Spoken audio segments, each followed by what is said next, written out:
The porch light flickered against the damp autumn air, casting long shadows across the peeling paint of Margaret Thompson's old house on the outskirts of Savannah, Georgia. It was one of those nights when silence seemed too loud, when the wind carried whispers you couldn't quite make out. Margaret, 65 and weary from years of loss, sat in her rocking chair with Barnaby the ragged teddy bear resting on her lap. But Barnaby didn't belong to her. He belonged to Lily, her granddaughter, the one bright flame still left in her life. The sound of hurried footsteps came before the knock. Danielle Harris, her daughter-in-law, stood at the threshold, hair unkempt, face pale under the yellow glow of the street lamp. She clutched her purse as if it were armor. Behind her, little Lily pressed against her leg, wearing a wrinkled school uniform as if she hadn't changed all day. "You don't mind, do you?" Danielle asked, her voice trembling. "Just for tonight." Margaret managed a gentle smile. "Of course not. You know Lily is always welcome here." But Danielle repeated herself. "You don't mind, do you?" She asked it a second time. And then a third, as though her tongue was betraying some hidden panic she couldn't contain. Her eyes darted down the alleyway, scanning the dark, as if expecting something or someone to emerge. Margaret studied her. Danielle had once been a sweet, bright young woman who filled their Sunday dinners with laughter, who cooked alongside her in the kitchen while Michael, Margaret's son, told stories about construction sites and silly co-workers. That was before the accident, before grief hollowed Danielle into the shell she was now. Tonight, though, she wasn't just hollow. She was on edge, fragile, breaking. "I'll pick her up tomorrow," Danielle whispered quickly. Then she bent down and kissed Lily's hair. "Sleep well, sweetheart. Mommy loves you." Her eyes met Margaret's for one fleeting moment. There was something there, something that felt less like love and more like a warning.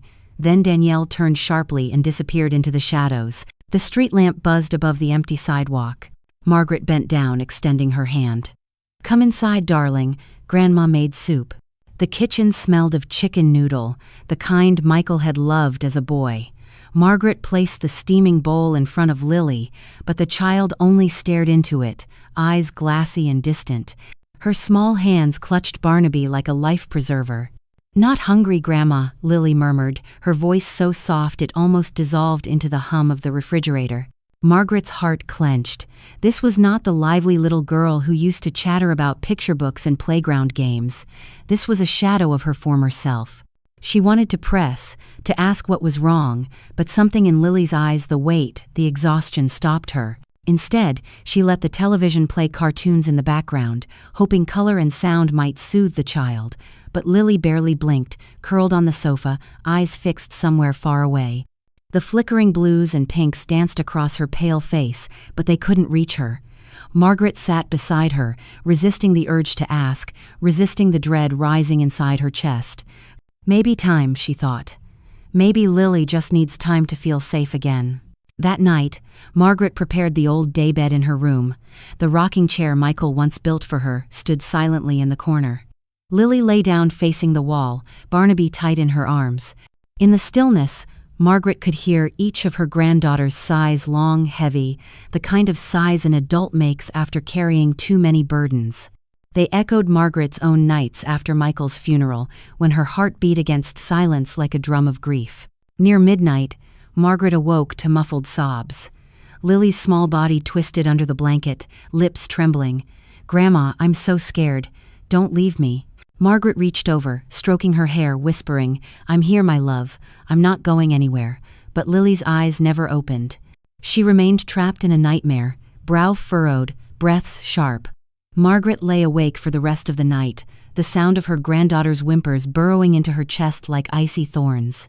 By dawn, golden light leaked through the blinds, casting warm stripes across the floor. Margaret rose early, determined to replace the shadows with comfort. She fried eggs, toasted bread, and warmed cocoa, the same ritual she'd once performed for Michael. She wanted Lily to feel wrapped in love. She wanted to prove that safety still existed. Lily shuffled into the kitchen, hair tangled, eyes red and swollen, as though she'd cried herself dry. Barnaby dangled from one arm. Margaret forced a cheerful tone. "Good morning, sweetheart. Did you sleep well?" The girl's head dipped low. Silence. Margaret turned back to the skillet, masking her unease. I made scrambled eggs and hot cocoa, just for you." She placed the plate before Lily, who sat stiffly at the table, still clutching Barnaby as if she'd drown without him. Then Lily whispered. Her voice was so faint, Margaret almost believed she'd imagined it. "Grandma, Mom told me not to tell you what I saw at home." Margaret froze. The spatula slipped from her hand, clattering against the tile floor. Her pulse thundered. She knelt beside Lily, trying to steady her voice. "Sweetheart, you don't need to be afraid. What did you see?" Lily's lips quivered, her eyes filled with tears, fighting some inner war between fear and truth. Finally, in a trembling rush, she said, "There's a little girl locked in the basement at Mommy's house. She won't stop crying. She says her hands hurt." The spoon dropped from Margaret's grip, milk spilling in a thin stream across the table. For a moment, the kitchen was silent except for the ticking of the clock. Margaret's throat tightened. She wanted to tell Lily it was just a dream, but she couldn't. The terror in her granddaughter's eyes was too real. Lily burst into tears, throwing herself into Margaret's arms, sobbing into her shoulder. Her tiny body shook like a bird caught in a storm. Margaret held her, rocking gently, though inside her mind screamed with 1,000 questions. A little girl, a basement, pain. Could it be true? She thought back to the night Danielle hovered on her porch, repeating the same question, eyes darting into shadows. To the way Lily had grown quieter and more withdrawn on each visit. To the strange hollowness in Danielle's stare since Michael's death. Margaret tried to calm Lily, brushing her tangled hair, murmuring, "It's okay, darling, Grandma's here," but she couldn't silence the dread gnawing at her. As Lily cried herself into exhausted silence, Margaret sat frozen. The air felt heavier, as if the house itself was holding its breath. She stared at the rocking chair in the corner, at Michael's photo smiling down from the wall. "What do I do, son?" she whispered to the empty room. "What do I do?" That night, after putting Lily to bed again, Margaret sat by the window. Outside, the crepe myrtles swayed in the wind, petals drifting like drops of blood onto the grass.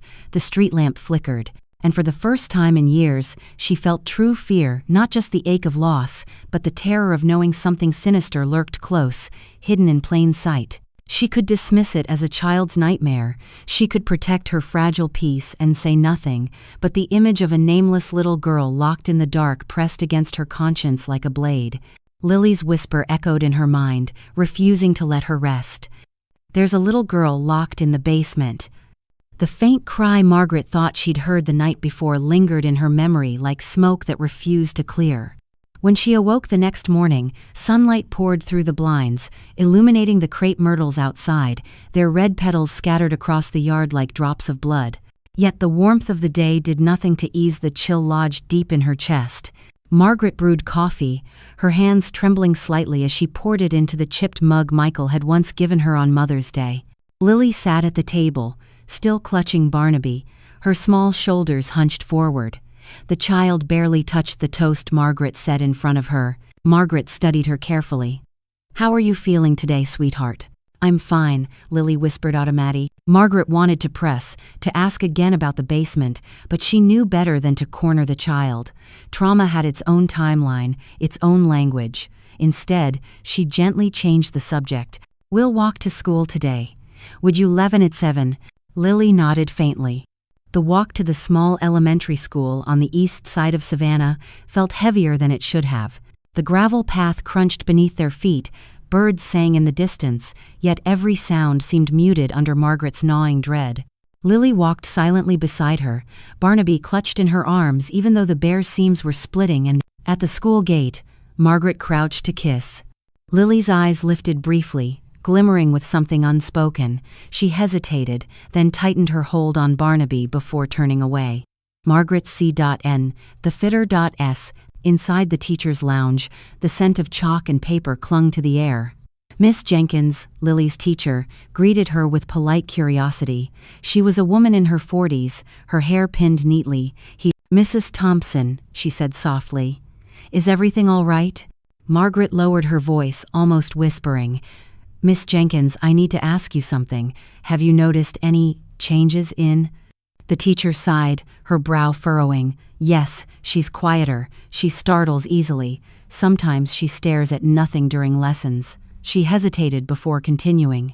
In art class, she draws strange pictures, almost always a little girl alone in a dark room. Behind her, black lines, like bars. Margaret felt her stomach drop. Black lines, bars, a basement.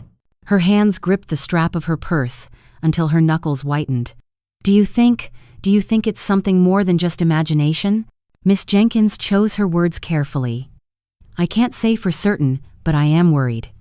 Children often express through drawings what they cannot say aloud. Margaret nodded stiffly. She could feel the ground shifting beneath her feet. On her way home, the autumn sun blazed overhead, yet Margaret felt no warmth. She kept replaying Lily's whisper. There's a little girl locked in the basement. The black lines in her drawings. The hollow fear in her eyes. It couldn't just be coincidence. When she reached her porch, she found Walter Reed leaning on his cane at the fence. The elderly neighbor had lived down the street for decades, his sharp eyes known for missing nothing. Morning, Mrs. Thompson, he greeted, his voice low and gravelly. You look troubled. Margaret hesitated. Should she tell him?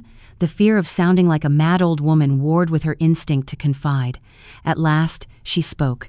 Walter, Lily told me something I can't ignore. She said there's a girl locked in Danielle's basement. Walter's eyes narrowed. He tapped his cane against the ground, his jaw tightening. Mrs. Thompson, there's something I never told anyone. Margaret's breath caught. One night last week, Walter continued, lowering his voice as if afraid the very air might carry it away. I couldn't sleep, so I went outside. I saw Danielle rushing into her house, holding a little girl's hand. It wasn't Lily, smaller, shorter hair, and it was past midnight. The words slammed into Margaret like a tidal wave. Are you sure? She asked, her voice trembling. Walter nodded grimly. I also heard a muffled cry. At the time, I thought maybe Lily was sick, but now, I'm not so sure. Margaret's knees weakened. She gripped the porch railing to steady herself. Dear God. Walter placed a hand on her shoulder. Be careful, Margaret. Something isn't right in that house. That evening, as the sun dipped low, Danielle arrived to collect Lily. She didn't step inside as usual. Instead, she stood in the yard, eyes cold, jaw tight. Thanks for watching her, she said flatly. Lily clung to her mother's leg. Barnaby squeezed so tightly Margaret feared the seams would burst. Margaret opened her mouth to speak, but Danielle's glare cut her off. The unspoken warning in her eyes was sharp as glass. Come on, Lily, Danielle said, tugging her daughter away. Margaret watched helplessly as their silhouettes disappeared down the alley. From the car window, Lily glanced back, her eyes filled with sorrow and fear. Grandma, save me. Her gaze seemed to plead. The next morning, Margaret made her way to the Savannah precinct. Her hands trembled as she pushed open the heavy glass door. The air inside smelled of damp paper and stale coffee. At the front desk, a young patrolman looked up. Can I help you, ma'am? I need to speak with someone in charge, Margaret said, trying to keep her voice steady. A few minutes later, she sat across from Captain Robert Hayes, a man in his 50s with a stern face and tired eyes. Margaret told him everything. Lily's whisper, her drawings, Walter's testimony. Her voice shook, but she pressed on, every word heavy with urgency. When she finished, Captain Hayes leaned back in his chair, tapping a pen against his desk. His expression was unreadable. Mrs. Thompson, he said finally, I understand your concern, but we have only the word of a child, some drawings, and a neighbor's observation. That's not enough probable cause for a search warrant. The words felt like a bucket of ice water poured over her. But what if it's true, she pleaded, her voice cracking. What if a child is in danger right now? Captain Hayes sighed. We'll file your report, but for now, you'll have to wait until we have more evidence. Margaret's hands trembled in her lap. Wait? She whispered. While a child suffers? I'm sorry, ma'am. His voice carried the weight of bureaucracy, detached and cold. When Margaret left the precinct, the midday sun beat down, but she only felt cold. She walked to the bus stop, her body heavy, her mind blank. At the market later that day, whispers followed her. Vendors who once greeted her with warmth now looked away. She caught fragments of their murmurs. Poor Margaret. Losing her son broke her mind. Accusing her daughter-in-law of kidnapping children? Nonsense. Margaret bit her lip until she tasted blood. Danielle had already spread her poison. The community now saw her as a delusional old woman. By the time she returned home, her heart was a stone lodged in her chest. She sat on her porch as the crepe myrtle blossoms fell around her, trying to find strength in their crimson beauty. But the truth was, she felt utterly alone. That night, rain hammered against the tin roof. Margaret sat in the living room, staring at Michael's photograph. His smile, once her anchor, now deepened her ache. "Michael," she whispered, her voice breaking, "what do I do? How do I protect your daughter?" The house answered only with the creak of wood and the hiss of rain. She tried to sleep, but every time she closed her eyes, Lily's voice echoed, "There's a little girl locked in the basement." She tossed and turned until the shrill ring of the phone startled her. "Heart pounding," she answered. It was Brenda Collins, her longtime friend and neighbor. "Margaret," Brenda said firmly, "don't let them silence you. I saw Lily's face when Danielle picked her up. That child is scared.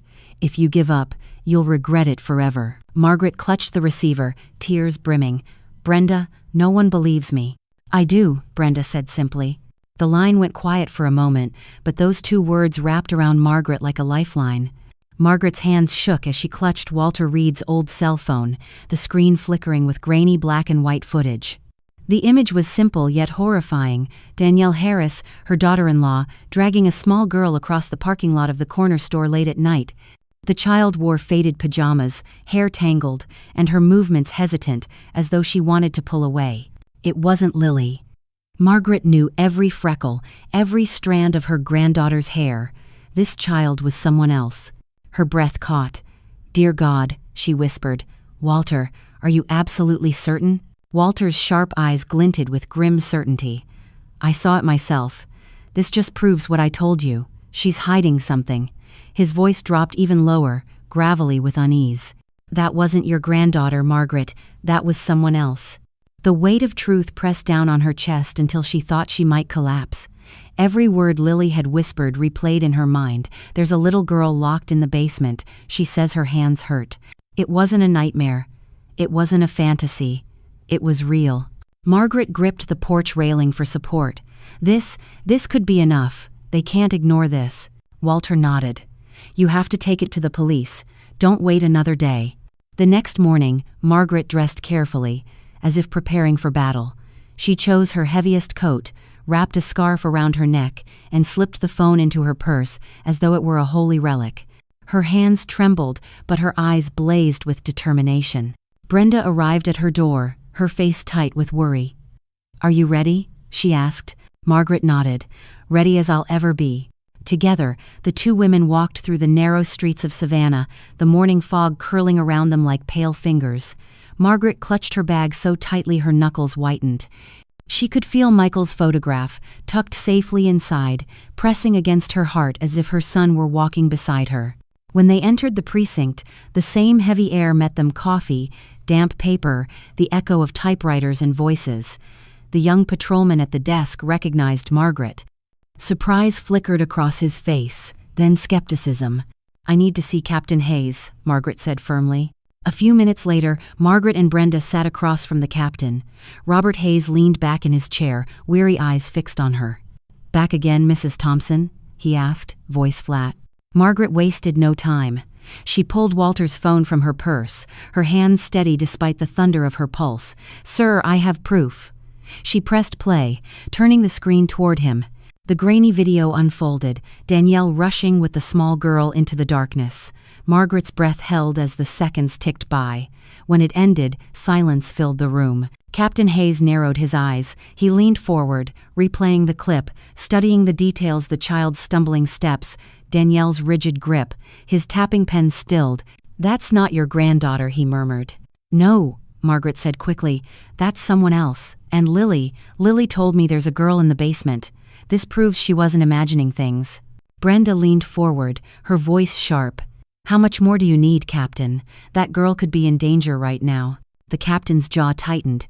He turned to the young officer at his side. "Check missing person reports. Cross-reference with this video. Age 5 to 7. 2 weeks back." The officer hurried to the computer, typing furiously. Margaret's heart pounded as she watched him scroll through records. Every second felt like an eternity. "Captain," the officer said suddenly, voice rising. "There's a match. Chloe Miller. Age 5, reported missing from Bryan County 2 weeks ago. Brown hair, small frame." He turned the screen. The photo of a small girl stared back, haunted eyes, a hesitant smile. Margaret gasped, covering her mouth. It was her, the child from the video, Chloe Miller. Captain Hayes's weary eyes sharpened instantly. He stood abruptly, his voice hard. "Verify the report with Bryan County now, and prepare to request a search warrant for Danielle Harris's residence." Margaret felt her knees weaken, with both relief and terror. She gripped Brenda's hand tightly. Tears welled in her eyes. "Thank you, sir," she whispered. But the captain's face remained grim. "Don't thank me yet. If what you're saying is true, Mrs. Thompson, then this is only the beginning. And it won't be easy." As they left the precinct, the cool autumn wind swept through the streets. Margaret clutched her coat tightly, her heart pounding. For the first time in weeks, she felt a glimmer of hope. Chloe Miller's name was no longer just a whisper, it was evidence, undeniable and urgent. Yet the thought of Danielle's cold eyes still haunted her. What had happened to the young woman who once smiled like sunlight at her dinner table? How had grief twisted her into this stranger hiding darkness behind closed doors? News traveled fast. By afternoon, whispers rippled through the market. "Did you hear? Margaret wasn't crazy after all. There's another child." Neighbors who had once sneered now looked uneasy. Some avoided her gaze. Others murmured apologies under their breath. But Margaret hardly noticed. All she could see was Lily's frightened face, Chloe's stumbling figure in the video. That evening, Walter stopped by with Brenda, his cane tapping against the wooden porch. "I knew something was wrong," he said gravely. "I just wish I'd spoken sooner." "You did enough," Margaret replied softly. "If not for you, they wouldn't believe me even now." Brenda squeezed her hand. "Tomorrow, Margaret. They'll go tomorrow, and you'll finally have answers." Margaret stared into the twilight, the red petals drifting around her feet. Tomorrow, the word filled her with both hope and dread. Tomorrow could bring salvation or ruin. The night stretched long. Margaret sat by the window, staring at Michael's photograph, whispering prayers into the darkness. She imagined Chloe's mother somewhere in Bryan County, crying herself to sleep, not knowing if her daughter was alive. She imagined Lily lying awake, too afraid to dream. When dawn approached, Margaret hadn't slept. She dressed again in her heavy coat, her bag packed with Michael's photo, Lily's drawings, and the video evidence. She needed every reminder, every piece of truth. At 6 a.m., a knock rattled her door. Captain Hayes stood outside, flanked by officers. His expression was unreadable, but his voice was clipped and firm. "Mrs. Thompson, we have the warrant. We're going to Danielle Harris's house. I thought you'd want to be there." Margaret's breath caught. This was it. She stepped onto the porch, the early morning light casting long shadows. Across the street, curious neighbors peeked through curtains, whispering. As the convoy of police cars rumbled down the quiet road toward Danielle's house, Margaret's heart hammered. She gripped her bag like a talisman, whispering to Michael, "Stay with me, son. Help me be strong." The air outside Danielle Harris's home was heavy, charged with the kind of silence that comes before a storm. Patrol cars lined the curb, their flashing lights casting blue and red streaks across the crepe myrtles. Neighbors gathered at the edges of their lawns, murmuring, their eyes wide with morbid curiosity. Margaret Thompson stood at the gate, her hands clenching her coat, her gaze fixed on the door. She could see Lily through the living room window, her granddaughter curled into the corner, clutching Barnaby with a desperation that sliced Margaret's heart in two. Captain Hayes's knock thundered through the quiet street. Danielle appeared, pale and frantic, her hair a wild tangle, her eyes dark with fury. "You have no right," she screamed, her voice trembling. "This is harassment. My own mother-in-law, of all people, trying to ruin me." Hayes's face remained cold as stone. He lifted the paper in his hand. "We have a legal search warrant. Cooperate, Mrs. Harris, and this will go easier." Danielle's eyes flicked to Margaret, blazing like knives. "You," she spat, her voice cracking. "You did this. You want Lily, don't you? You want to rip her from me. You'll regret this." Margaret held her ground, though her knees felt like water. She wanted to shout back, to defend herself, but the weight of the moment silenced her. All she could hear was the faint, muffled sob echoing from deep within the house. Officers filed in, boots striking the tile floor. The walls seemed to groan under the intrusion. Danielle darted ahead, blocking the hallway. "There's nothing here," she cried, her arms spread wide. "It's just me and my daughter. You're wasting your time." Her brother Ethan stormed down the stairs, broad-shouldered, eyes blazing. "This is madness," he growled. "You people can't just barge in here. She's a grieving widow. And you," he jabbed a thick finger toward Margaret, "you're sick in the head." Captain Hayes ignored the outburst. He gestured to his team. "Search every room. Start with the basement." At the mention of the basement, Danielle's face changed. Her pallor deepened, and for one split second, raw fear broke through her fury. She lunged for the end of the hall, planting herself in front of the iron door. "No one goes in there," she screamed, her voice hoarse. "It's storage, just storage." The officers didn't flinch. One reached for the key ring on his belt. Ethan roared, charging forward, but 2 officers restrained him, his curses filling the hall. Danielle clawed at the doorframe, her body trembling. "Please, please, don't open it, you don't understand." Margaret's heart slammed against her ribs. The muffled sob came again, faint but undeniable. Her breath caught. She knew. Lily hadn't lied. The officer slid the key into the rusty lock. A sharp click echoed like a gunshot. Danielle shrieked, a raw animal sound, as the door creaked open. A wave of damp, musty air rushed out, carrying the stench of mildew and something far worse, fear itself. For a heartbeat, the darkness beyond seemed to breathe. Then a sound rose from the shadows, a weak, trembling cry. A flashlight beam cut through the gloom, sweeping over cracked walls, broken boxes, and then there. A small figure stumbled from the corner. A girl, no older than 5, her hair matted, her pajamas torn and filthy. Her left arm was wrapped in a rag stained dark with blood. Her wide, terrified eyes reflected the light like mirrors. "Chloe," an officer whispered. The child swayed, barely able to stand.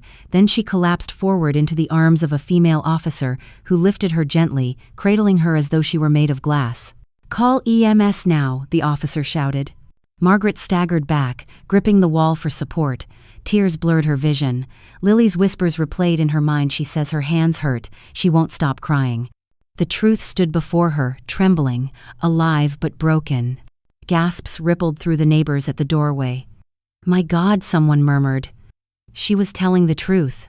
Margaret's name, once mocked, once dismissed, now shifted on their lips with awe and guilt. But she felt no triumph, only anguish, for Chloe, for Lily, for Danielle, who had fallen into a darkness Margaret could no longer recognize. Danielle lunged forward, her scream piercing the air. "No, you don't understand. I was protecting her." She clawed toward Chloe, her sobs tearing through her body, but 2 officers restrained her, clapping handcuffs on her wrists. She thrashed, screaming, "It wasn't what it looks like. I just wanted to protect her." Margaret stared at her, stunned. Was this madness, or some warped conviction? Danielle's face was pale, her eyes wild, but beneath the fury, Margaret glimpsed something else: desperation. Ethan bellowed from the corner, still restrained. "This is a setup. You're framing her. She's innocent." But no one listened. The crime was laid bare in front of them. Chloe clung to the officer, sobbing softly, her small hands trembling. Margaret pressed her hand to her chest. Her son Michael's smile from the family portrait flashed in her mind. She whispered, "I promised you, son. I kept her safe. I tried." Outside, the street buzzed with whispers. The same neighbors who had branded Margaret delusional now stared at her with shame. Mrs. Hayes, the pie vendor, bowed her head. "We were wrong, Margaret. God forgive us." Mr. O'Donnell, his chest set abandoned on his porch, stepped forward. "You were braver than all of us." Margaret shook her head, tears streaming. "I wasn't brave. I was just a grandmother. I couldn't stay silent." Yet even as the words left her lips, she knew this moment wasn't the end. Chloe was safe for now, but Danielle's twisted cry, "I was protecting her," echoed in her ears like a riddle unsolved. As the officers swept the basement, one shouted from the corner, "Captain, over here!" They pulled out a box filled with ragged notebooks, pages covered in strange symbols, scrawled names, fragments of dark phrases. On one page, a name was signed in bold strokes, Elias Thorne. Captain Hayes's expression hardened. "Elias Thorne," he muttered, "leader of that extremist group the press exposed last year. We thought he vanished." Margaret felt the ground tilt beneath her. Danielle? Connected to a cult? Her sweet daughter-in-law, the girl who once smiled as she baked bread in her kitchen? How could the woman she loved as a daughter have walked into such darkness? Paramedics carried Chloe to the waiting ambulance. Her parents, called from Bryan County, would soon arrive. Margaret watched the fragile girl disappear into the vehicle, tears burning her eyes. She whispered a prayer that Chloe's mother would hold her soon, safe and whole again. Inside, Danielle was led away in handcuffs, her head bent, her voice ragged. As she passed Margaret, she stopped, her eyes burned with venom. "You destroyed me," she hissed. "You'll regret this." Margaret could only stare. Somewhere deep inside, her heart broke for the woman Danielle once was. But that woman was gone. By evening, the house was cordoned off, officers combing every corner. News vans lined the street, cameras flashing, reporters shouting questions. The name Chloe Miller spread like wildfire. Margaret retreated into her own home, Lily pressed against her side, Barnaby clutched in her arms. The weight of relief pressed heavy in Margaret's chest. Chloe was alive, Lily was safe. The truth had finally clawed its way into the light. But even as she rocked Lily to sleep that night, a new unease gnawed at her. The notebooks, the name Elias Thorne, the whisper in Danielle's screams, "I was protecting her." What did it mean? What had Danielle been drawn into? And more importantly, was Chloe the only child? Margaret closed her eyes, but her peace was short-lived. At midnight, the phone rang sharply, cutting through the stillness. She lifted the receiver, her hand trembling. "Mrs. Thompson," Captain Hayes's voice came, grim and urgent. "We've uncovered something tonight in those notebooks, and I need you to come down to the precinct first thing in the morning. There are more children involved." Margaret's blood ran cold. More children. She gripped the receiver, her breath caught between terror and disbelief. How deep did this darkness go? The shrill ring of the phone had cut through Margaret's night like a blade. She had hardly slept after the raid, her body heavy with exhaustion, her mind swirling with fragments of voices, Lily's whisper, Chloe's sobs, Danielle's screams. Yet when Captain Hayes's grave words reached her ear, she had felt the icy stab of dread. There are more children involved. The following morning, Margaret dressed slowly, her trembling hands fastening each button as though preparing for battle. Lily still slept in the small bed, curled with Barnaby, her face peaceful at last, though a trace of fear still lingered around her eyes even in dreams. Margaret brushed the child's hair back gently, kissed her forehead, and whispered, "Grandma will be back soon, my love." Brenda arrived to stay with Lily, her warm but worried eyes promising vigilance. "Don't worry," Brenda said softly. "She's safe here. Go find out what they've uncovered." The precinct seemed different that morning, not the sluggish hall she had once entered, but a hive of activity. Officers moved briskly, papers rustled, voices carried urgency. Captain Hayes was waiting for her in his office, his face carved with sleepless lines, his coffee cold on the desk. The notebooks lay spread before him, pages filled with cryptic writing, names scrawled in frantic hands, and diagrams that looked like maps. "Mrs. Thompson," Hayes said, his voice heavy, "thank you for coming. What we found in Danielle's basement goes beyond one missing child." He tapped the pages with a blunt finger. "We believe these are records, notes, perhaps instructions, connected to Elias Thorne's group." Margaret lowered herself into the chair opposite, her chest tight. "What kind of group are we talking about?" Hayes exhaled, leaning back. "A cult, or something very close to it. They call themselves the Circle of Dawn. Thorne was their leader until last year, when several of their gatherings were exposed. They scattered, went underground. We thought their influence had faded." He paused, his tired eyes fixing on her. "We were wrong." Margaret stared at the ink-stained pages.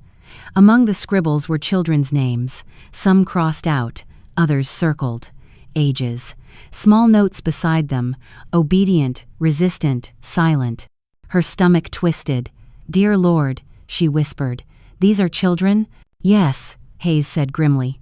And not just Chloe Miller. Several names here match missing child reports from Georgia and neighboring states. We're still verifying, but it looks like Danielle wasn't working alone. She was one link in a larger chain. Margaret's breath caught, horror tightening her throat.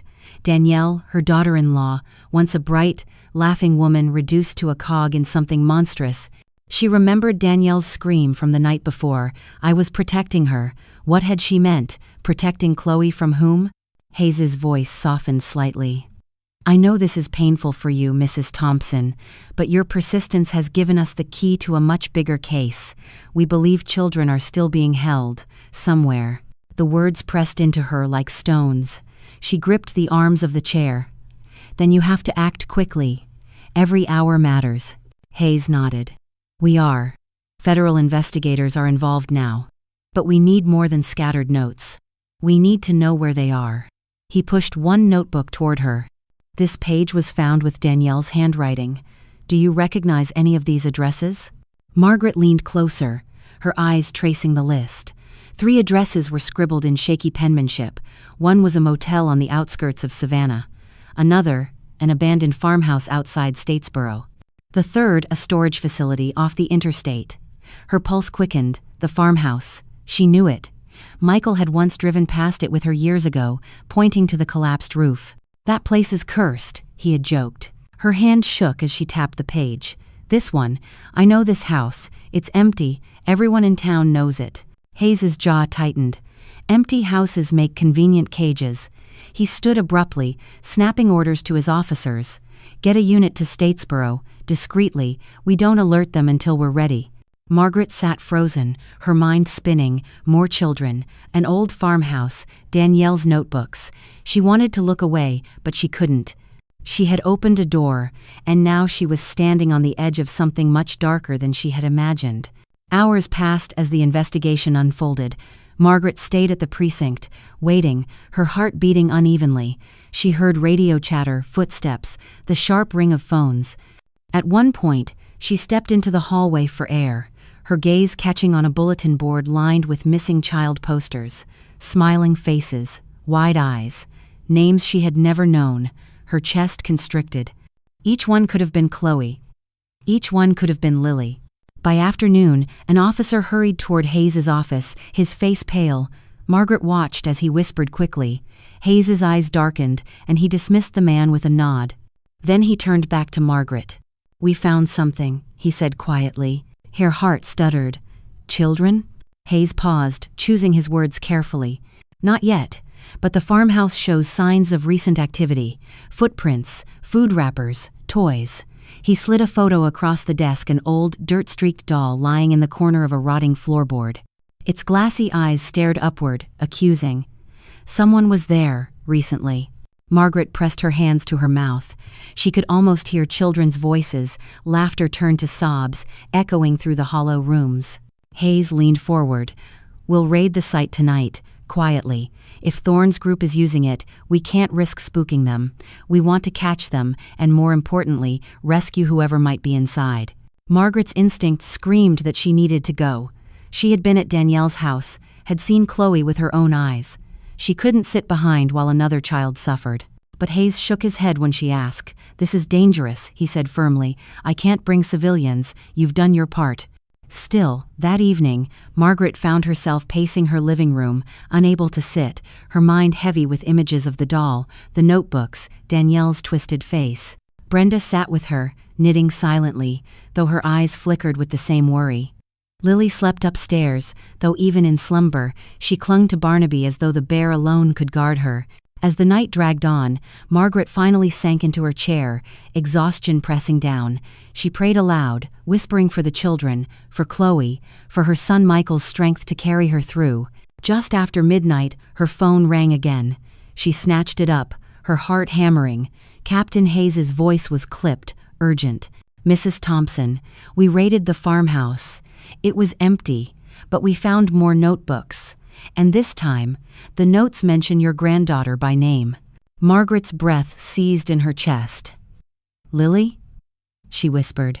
Yes, Hayes said. Lily. There's a page that looks like instructions. We don't know what they mean yet, but it's clear she was being watched, maybe targeted. We need you at the station, now."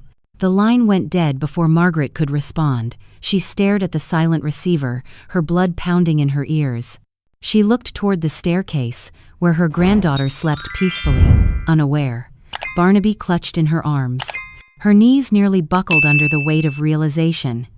This wasn't over. It was only beginning. And the question clawed through her, why was Lily's name in those notebooks? The words wouldn't stop echoing in her head. They found Lily's name. Margaret clutched the steering wheel with white knuckles as the patrol car sped her through the streets of Savannah toward the precinct. Her breath came shallow, her heart pounding as though it might burst from her chest.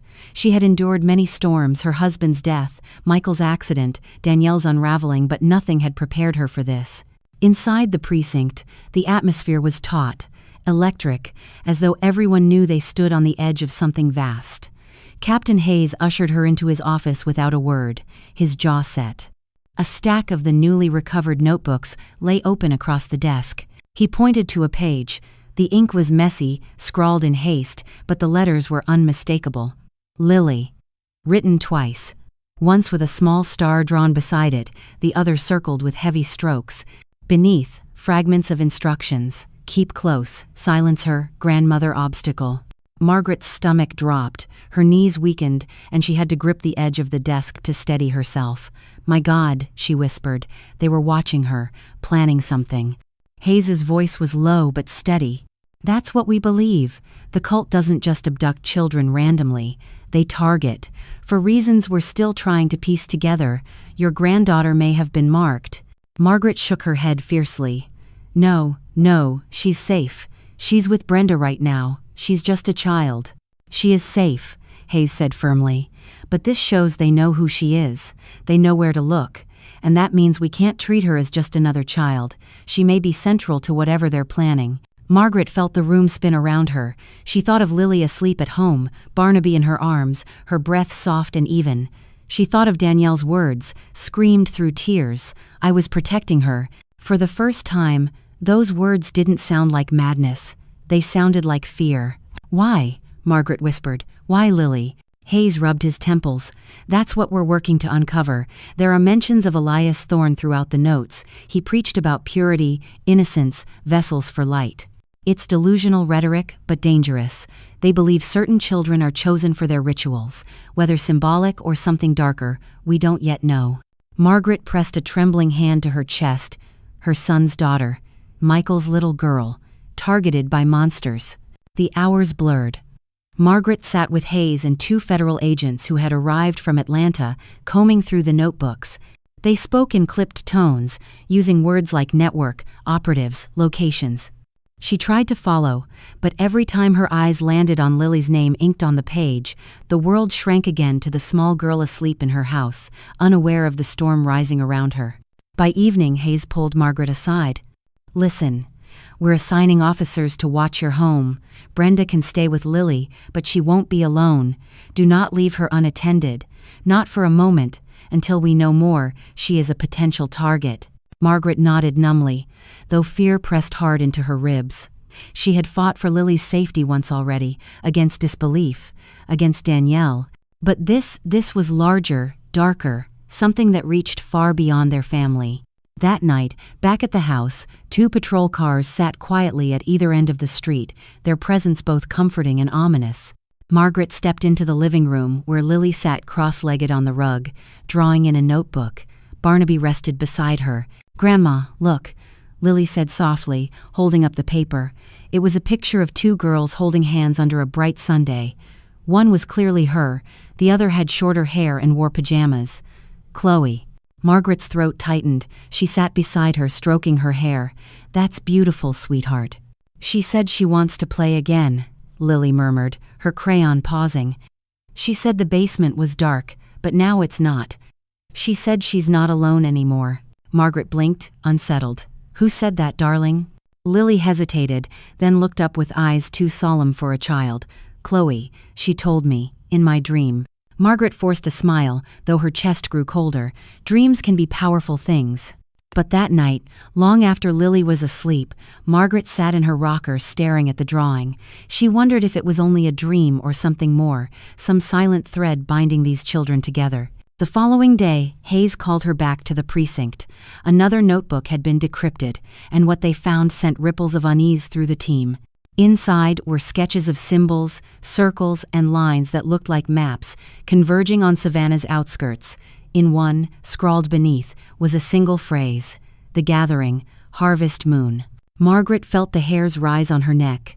"When is the harvest moon?" she asked. Hayes's eyes were grim. "2 nights from now."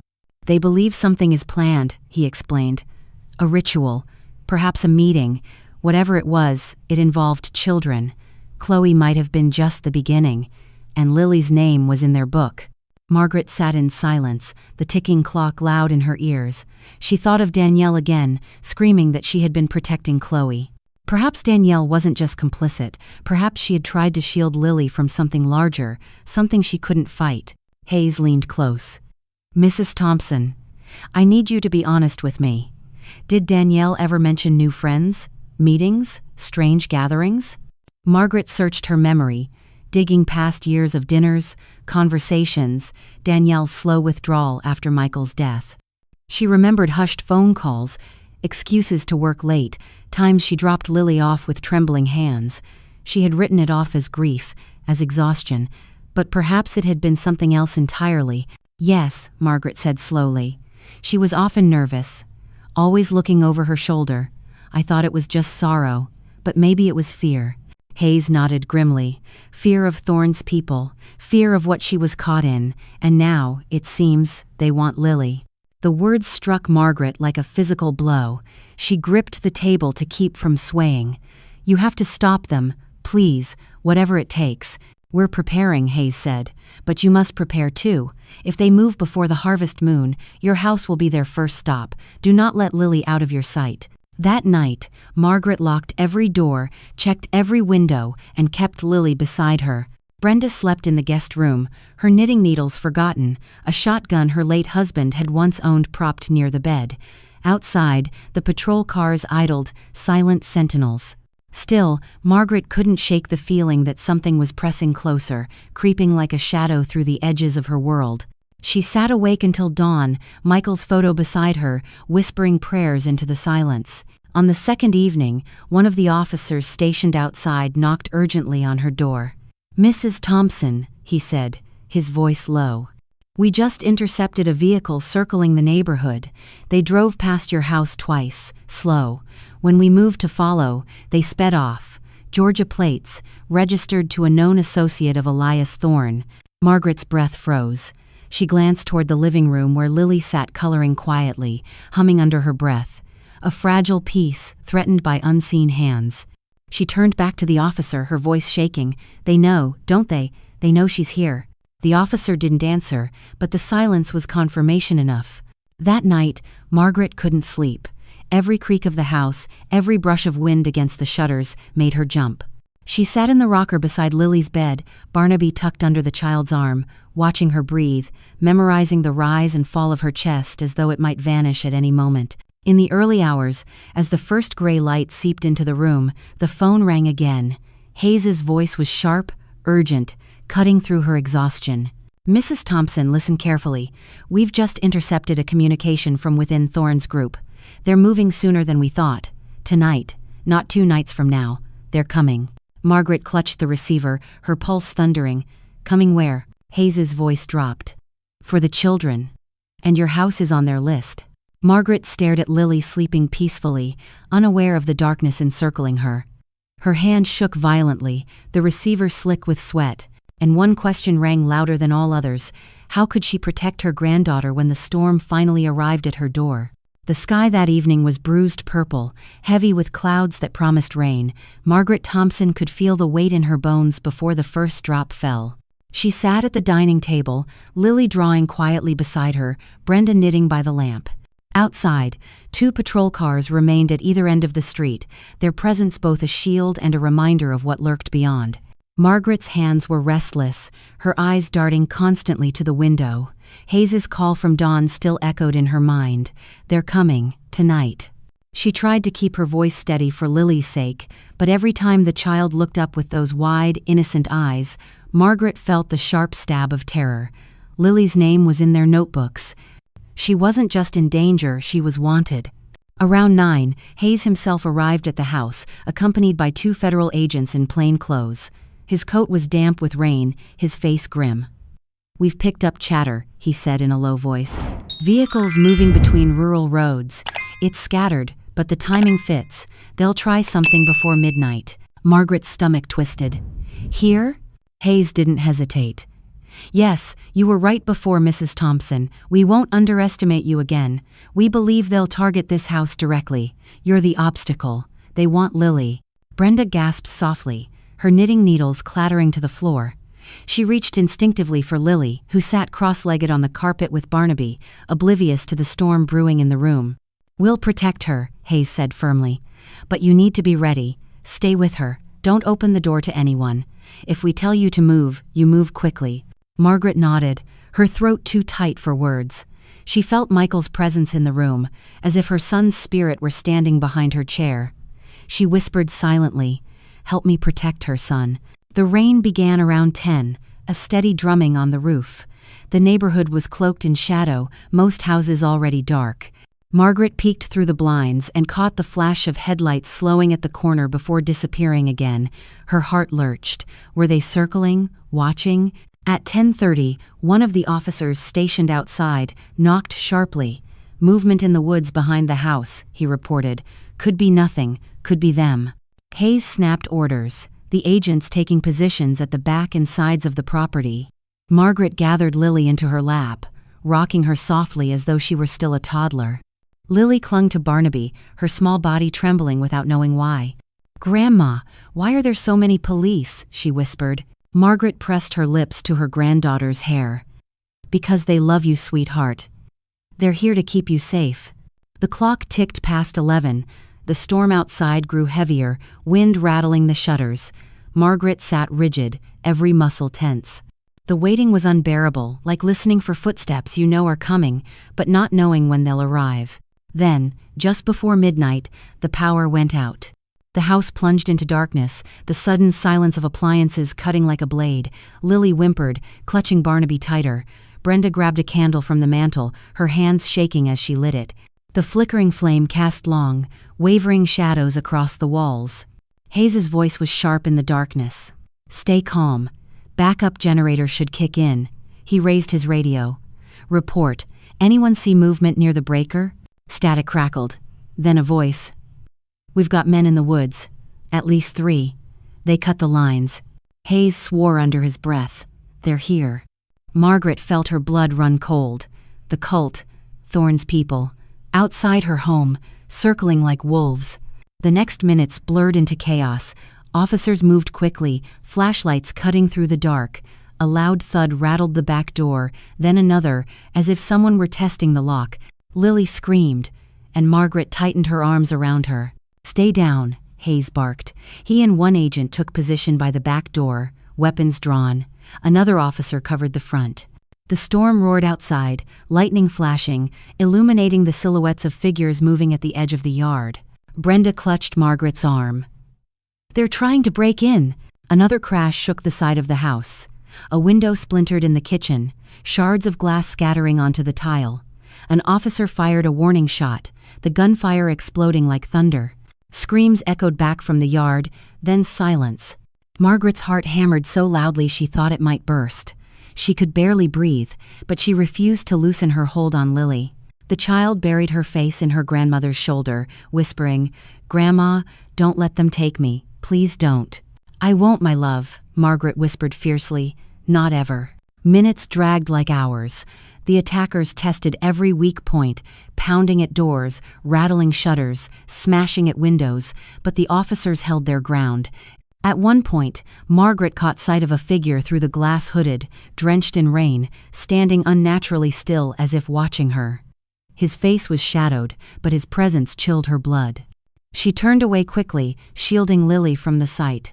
Finally, near 1 a.m., the assault faltered.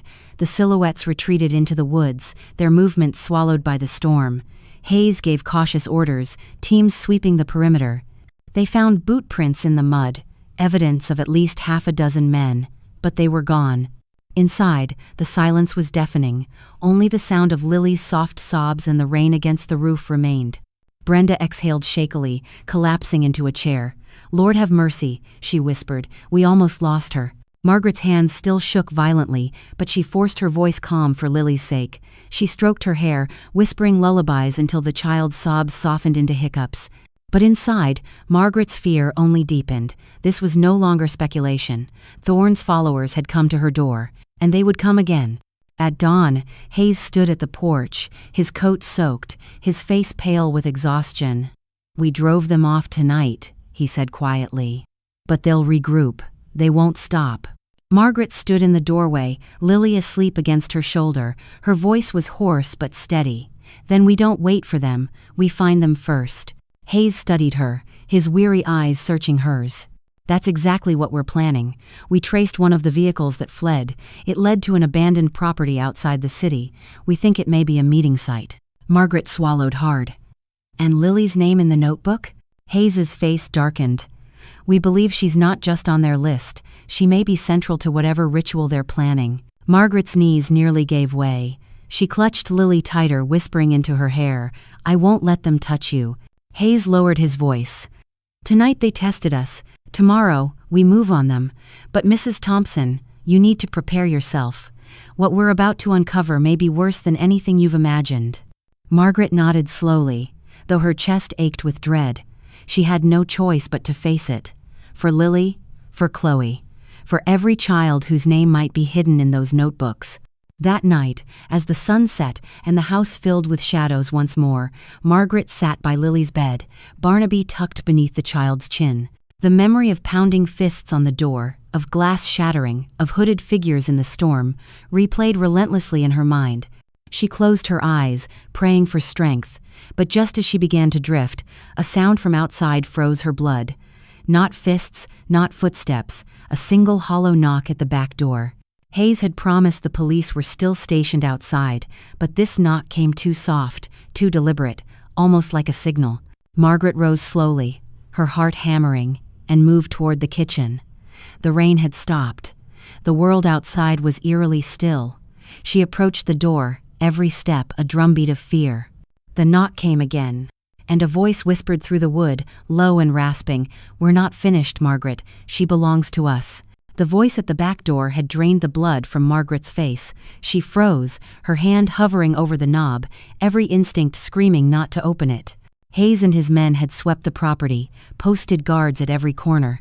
Yet here it was again, an intruder's whisper, curling like smoke into her kitchen. She backed away slowly, her hands trembling. "Hayes," she called out, her voice cracking. The captain burst into the room with his weapon drawn, scanning the shadows. The patrol officers swept the yard immediately. The rain had washed the earth clean, but boot prints remained, fresh and deep. Whoever had spoken was gone, leaving only the echo of his words, "She belongs to us." By dawn, Hayes had doubled the guard. Margaret refused to sleep, watching Lily breathe through the long night. In the morning, when Brenda brought her tea, she found Margaret still sitting rigid in the rocker, Barnaby clutched under her arm. "Today," Hayes told her, "we strike. We trace the cult's vehicles to a warehouse outside Savannah. Our intelligence suggests it's a hub. If they're planning the gathering, that's where it begins." Margaret insisted on going. Hayes resisted at first, but in the end, he didn't argue. Perhaps he understood what fueled her now. This wasn't just about protecting Lily anymore. It was about every child whose name had been written in those notebooks. The warehouse sat on the edge of an industrial district, abandoned except for a rusting sign that read Wilmington Storage Co. The officers surrounded it just before sunset, moving silently through weeds and broken fences. Margaret waited in an unmarked van with Brenda, her heart pounding so loud she thought it might give them away. Then the raid began. The doors crashed open with a splintering roar. Shouts erupted, boots pounding across the concrete. Margaret clutched Brenda's hand, her knuckles white. Minutes dragged, each second filled with muffled cries, the crackle of radios, and the sharp bark of commands. Finally, Hayes emerged, his face taut but not defeated. "We found them," he said. 3 children, malnourished, frightened but alive. Margaret's breath broke. She pressed her hands to her mouth, tears spilling. Brenda wept silently beside her. "They're being transported to the hospital now," Hayes continued, "and we arrested 6 suspects, but Thorne wasn't there. He's still out there, and we believe more children are still hidden." Margaret felt both triumph and dread. Chloe had not been the only one. The cult's grip stretched farther than she had feared. That night, the warehouse raid blazed across the news. Reporters swarmed the street outside Margaret's home, shouting questions. "Is it true your daughter-in-law was involved? Did you know about the Circle of Dawn?" Margaret shut her blinds and turned off the television. She wasn't interested in spectacle. She wanted only peace for Lily. But peace remained elusive. In the days that followed, Danielle was moved from county jail to a federal facility. Margaret did not attend the hearings, but she read the transcripts. Danielle's words were scattered, defiant one moment and broken the next. "I was protecting her," she repeated again and again. "You don't understand. They wanted Lily. I had no choice." The line between guilt and desperation blurred. Some neighbors called Danielle a monster. Others whispered that maybe she had been a victim too. Margaret herself could not decide. When she closed her eyes, she still saw Danielle smiling at the dinner table, cradling Lily as a baby, and then she saw her screaming, her wrists bound in iron. 2 versions of the same woman, both impossible to reconcile. One evening, Lily padded softly into the living room where Margaret sat staring at the darkened TV screen. She climbed onto her grandmother's lap, Barnaby in tow. "Grandma," she said, her voice small but clear, "why did Mommy hurt Chloe?" Margaret's heart twisted. She had prayed Lily was too young to understand, but children always knew more than adults imagined. She chose her words carefully. "Your mommy was very sick inside, sweetheart. Sometimes people make terrible choices when they're hurting." Lily looked down at her bear. "But she said she was keeping me safe from the bad people." Margaret's throat closed. The child had heard Danielle's words, remembered them. And now the question hung in the air, impossible to answer. Had Danielle been both captor and protector? The days slipped by. Chloe Miller returned to her parents. The other children rescued from the warehouse were placed into protective care. Margaret attended a vigil in the square, candles flickering against the dark, names whispered like prayers. And still, the fear lingered. One afternoon, Hayes visited. His coat hung heavy on his shoulders, his face lined with fatigue. "We've confirmed it," he said. "Elias Thorne is alive. He's moving across state lines, gathering followers. And those notebooks," he placed one on her table. "We've decrypted more. Lily's name appears again. They believe she's chosen. We don't know why." Margaret felt her knees weaken. "Then she'll never be safe." Hayes's eyes softened. "We'll protect her, but I won't lie to you. This fight isn't over. It may never be, not entirely." After he left, Margaret sat alone, staring at the notebook, Lily's name inked in a stranger's hand, circled, marked. She wanted to burn the page, to erase it from existence. But she kept it, sliding it into a drawer, because denial wouldn't save them. Weeks later, the town tried to move on. The market reopened, children played in the square, neighbors smiled at her with newfound respect. But behind every smile lurked unease. They had seen the cult's shadow pass through their quiet streets, and shadows never vanished completely. For Margaret, the nights remained the hardest. Each creak of the floorboards, each shift of the wind, brought her back to the stormy night of the siege. She would rise from bed, check every lock, peek into Lily's room where the child slept soundly, Barnaby clutched tight. Only then could she breathe again. The controversy grew quietly. Some neighbors said Danielle deserved prison for what she had done.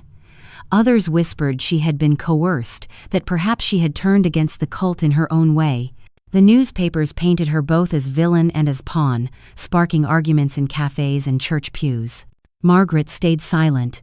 Her heart was torn between grief and fury, pity and betrayal. She loved her daughter-in-law once, and she could not reconcile the woman she loved with the woman who had hidden a child in her basement. On a cool autumn evening, Margaret took Lily to the park. The child ran through the leaves, her laughter ringing like bells. For a moment, Margaret felt peace. The nightmare seemed to loosen its grip. But as they walked home, hand in hand, a folded piece of paper was tucked beneath her front gate. Margaret bent to pick it up, her breath catching as she read the words scrawled in jagged ink. This isn't finished. The circle remembers. The child is ours. She crushed the paper in her fist, her heart pounding. She looked down at Lily, who skipped innocently beside her, singing to Barnaby. And the question clawed at her soul. Had she truly won, or had the battle only just begun?